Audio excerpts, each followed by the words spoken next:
Thanks for the introduction. And thanks also to the conference organizers for putting this great event together.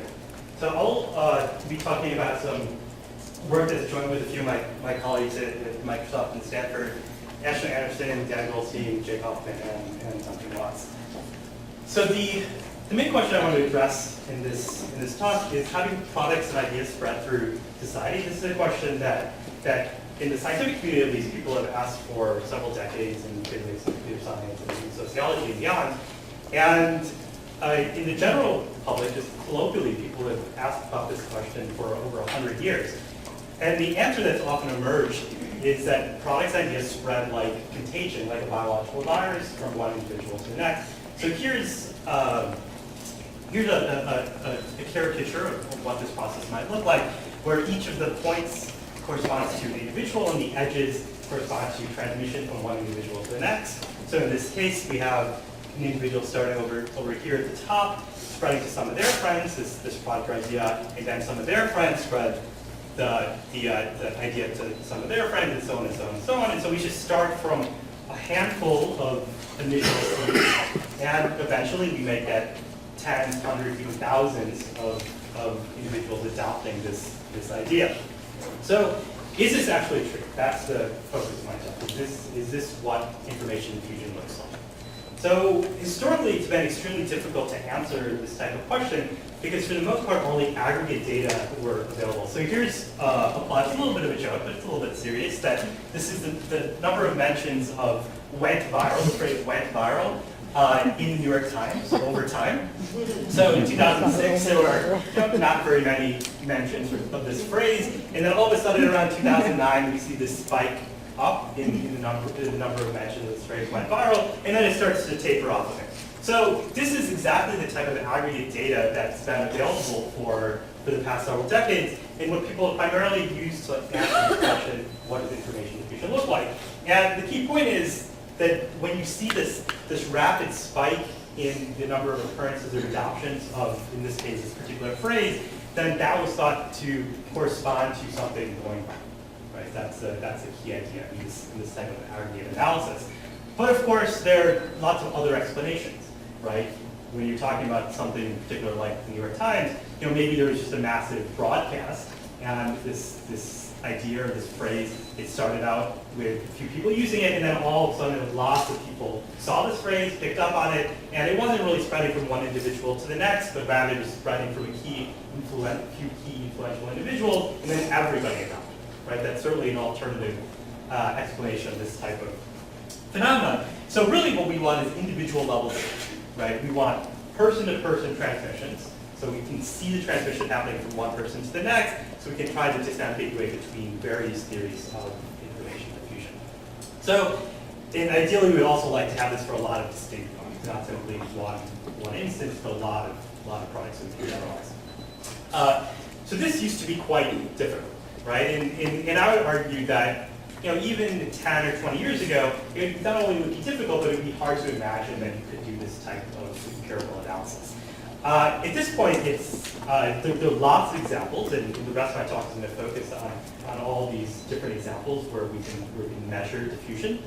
And so I'm going to start by talking about these 6 domains, and roughly these 6 domains where we're going to measure diffusion are broken up into 2 categories. The first, these directly observed diffusion domains, are examples where we can directly measure transmission from one individual to the next using this trick of, these are all a couple of these are online games, and so we started with the game.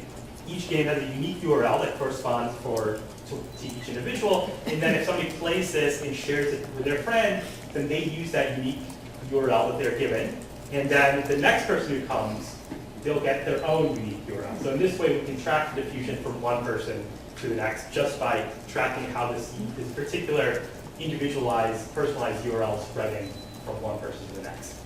Right, so these are a few examples. These 3 examples at the top fall into that category. And then the second category of example, these are what I call inferred diffusion domains, where instead of being able to directly infer transmission from one individual to the next, instead what we have is a product, a time series of adoptions, spreading over some underlying network.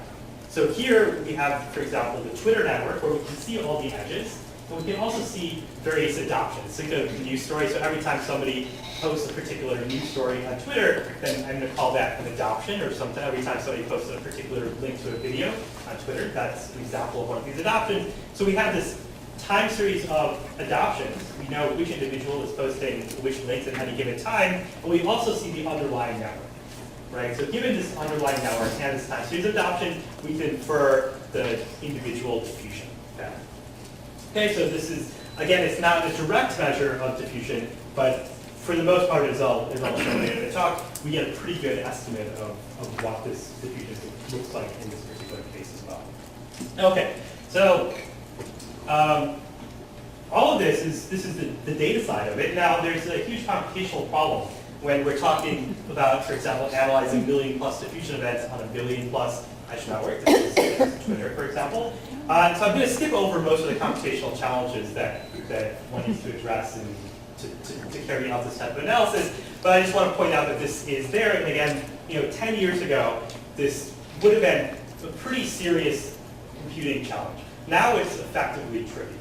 Right, from the growth of these large-scale computing platforms like MapReduce and their open source implementations like Hadoop, and also cloud services like Amazon and all these other cloud services that are emerging, this really becomes a quite simple problem. And it's, again, pretty amazing when I think back just a few years ago where this would have been really a serious challenge, and now we don't have that roadblock anymore. Okay, so what do we find? So we have all of this rich data set of diffusions. We have the computer power to do the analysis. What do we find when we crunch all the numbers? Well, we find that 90% of the time, diffusion looks like this. This is one single point, and this is not this, right? So what does this mean? This means we have one individual who adopts a particular news story on Twitter, and what happens? Absolutely nothing happened. It doesn't spread to any of their contacts. It just stays with that one individual and then dies out, right? So 90% of the time, diffusion looks like this, and not like this viral contagion spreading from one individual to the next. We have lots of adoptions. Okay, so, well, okay, so what is it saying? Maybe it's just saying that most of the time, everything is there's a couple different classes of content, for example, and most of the time we just have things which have no chance of spreading it out. So now let's say conditional on something interesting happening, conditional on something spreading at least to one other person. What do we see? Well, we see this is the top 5 cascade structures that we see. Conditional on spreading to one person, we just have that it spreads exactly to that one person and then dies out. Okay? So that's not, again, very interesting. Now, conditional on something slightly more interesting happening, what do we have? It starts off in one person, it spreads to 2 of their direct contacts, dies out, so on and so on and so on. So this is over 99% of the diffusion cascades that we see. This is for Twitter.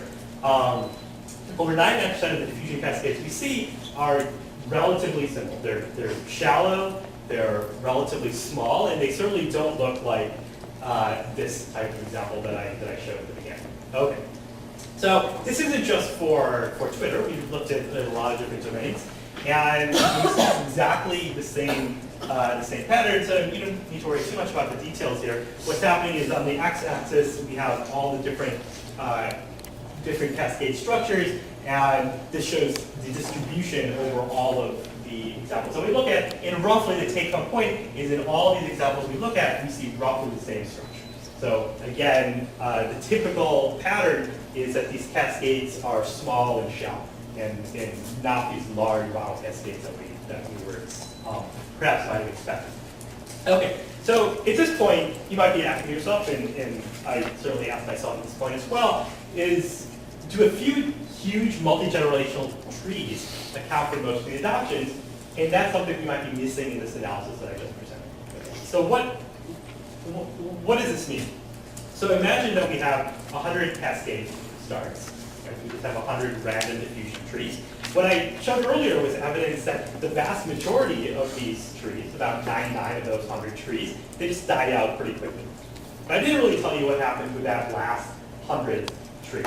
Right? So if that 100th tree were this huge viral cascade, and it looked like that caricature that I showed at the beginning, then you might say, okay, well that's exactly the type of diffusion process that I was imagining. In that case, the vast majority of adoptions would still be viral because it would all be in this one large cascade. Okay, so that's certainly not something that I've excluded with the evidence that I've provided. So is that true? Right? That's the question. Is it still the case that the vast majority of adoptions are viral even if the vast majority of cascades die out relatively quickly? So it turns out that that's not true. It turns out that again, the vast majority, 96% of the adoptions, occur within one step of these initial seeds.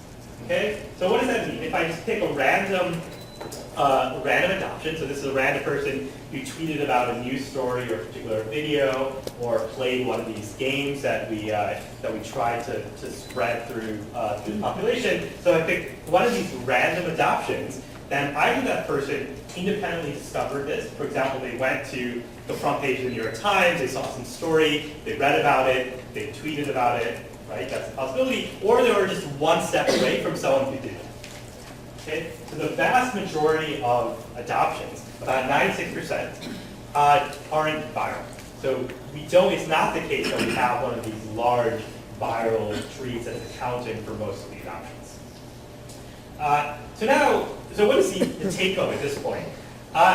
So there's no free lunch, right? So we can't just, the vast majority of the time, since most adoptions aren't viral, we can't really expect to just start some, build a better mousetrap and then hope that it spreads through this connected population. But there is this free snack. And what I mean by this free snack is that for every 10 independent adoptions, so every 10 people who went to the front page of the newspaper, saw some story and tweeted about it, we get about 2 downstream adoptions. Okay? So this isn't so bad if you're